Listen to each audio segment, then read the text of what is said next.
Hello everyone. நேற்று வந்து சோர் throat body pain சொல்லியிருந்தீங்களா? அதே மாதிரி தாங்க இருந்துச்சு. ஸோ நீங்கள் பார்க்கலாம், வேறு ஒரு கை வந்து கிச்சனில் குக் பண்ணிகிட்ருக்கு. என்னோடய ஹஸ்பண்ட் வந்து பரவாயில்ல, இன்றைக்கி ஃபுல்லாக நீ ரெஸ்ட் எடுத்துக்கோ, நானே சமைக்கிறேன்னு சொல்லிட்டு அவரே தான் சமைச்சார்.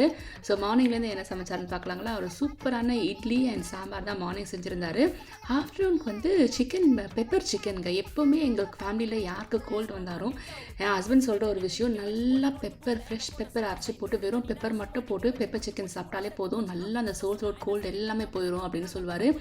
அதுவும் அவர் செய்கிற பெப்பர் சிக்கன் செம்மையாக இருக்குங்க.